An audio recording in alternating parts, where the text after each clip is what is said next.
ಗೋಶಾಲೆ ನಡೆಸಲು ಮಾನದಂಡವಿದೆ. ಆದರೆ ಕಪಿಲಾ ಗೋಶಾಲೆಯು ಸರ್ಕಾರಿ ಜಾಗದಲ್ಲಿರುವುದರಿಂದ ಅದನ್ನ ತೆರವುಗೊಳಿಸಲಾಗಿದೆ. ಅಲ್ಲಿನ ಗೋವುಗಳನ್ನ ಅವರಿಂದ ಸಾಕಲು ಸಾಧ್ಯವಿಲ್ಲ ಎಂದಾದರೆ ಅದನ್ನ ಸಂರಕ್ಷಿಸಲು ಸಂಘಟನೆ ಬದ್ಧವಾಗಿದೆ ಎಂದು ಬಿಜೆಪಿ ಜಿಲ್ಲಾಧ್ಯಕ್ಷ ಸುದರ್ಶನ್ ಮೂಡುಬಿದ್ರೆ ಹೇಳಿದ್ದಾರೆ.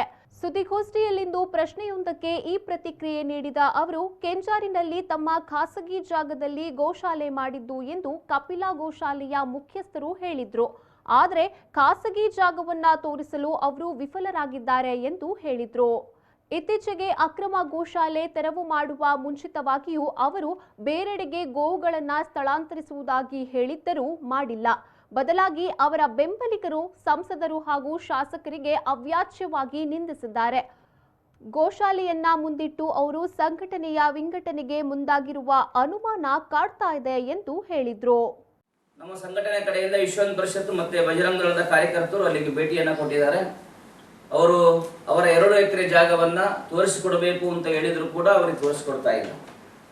ಇವತ್ತು ಸರ್ಕಾರ ಕೂಡ ಸಿದ್ಧ ಇದೆ, ಅವರದು ಖಾಸಗಿ ಜಾಗ ಇದ್ರೆ ಅಲ್ಲಿ ನಿರ್ಮಾಣ ಮಾಡಿಕೊಡ್ಲಿಕ್ಕೆ ರೆಡಿ ಇದೆ.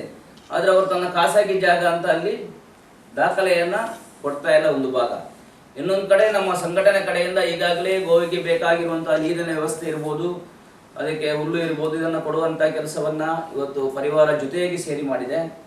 ಅದು ಪ್ರಾರಂಭದಲ್ಲಿ ಖಾಸಗಿ ಜಾಗದಲ್ಲೇ ನಾವು ಗೋಶಾಲೆ ಮಾಡ್ತಾ ಇದ್ದೇವೆ ಎನ್ನುವ ವಿಚಾರ ಗೊತ್ತಾದ ಸಂದರ್ಭದಲ್ಲಿ ನಮ್ಮ ಮಾಜಿ ಮೇಯರ್ ದಿವಾಕರ್ ಅವರು ಕೂಡ ಬೇರೆಲ್ಲ ಸಂಪನ್ಮೂಲವನ್ನು ಕ್ರೋಢೀಕರಿಸಿ ಒಂದು 2 ಲಕ್ಷ ರೂಪಾಯಿ ಸಹಾಯಧನವನ್ನು ಮಾಡಿದ್ದಾರೆ. ನಮ್ಮ ಶಾಸಕರು ವೇದವ್ಯಾಸ ಕಾಮತ್ ಅವರು 2 ಲಕ್ಷ ರೂಪಾಯಿ ಸಹಾಯಧನ ಮಾಡಿದ್ದಾರೆ. ಆದರೆ ಅವರ ಖಾಸಗಿ ಜಾಗದಲ್ಲಿ ಇಲ್ಲ, ಅದು ಇವತ್ತು ಸರ್ಕಾರ ಜಾಗದಲ್ಲಿದೆ.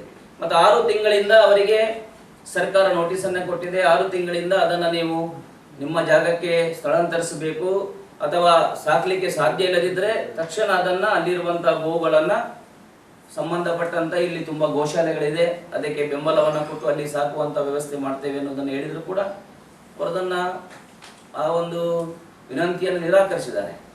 ಬಹಳ ಬೇಸರ ಸಂಗತಿ ಏನು ಅಂತ ಕೇಳಿದರೆ, ಅವರ ಬೆಂಬಲಿಗರು ಸೋಷಿಯಲ್ ಮೀಡಿಯಾದಲ್ಲಿ ನಮ್ಮ ಸಂಸದರನ್ನ, ಶಾಸಕರುಗಳನ್ನ ಅವಹೇಳನ ರೀತಿಯ ಮಾತಾಡೋದನ್ನು ಗಮನಿಸಿದ್ದೇನೆ.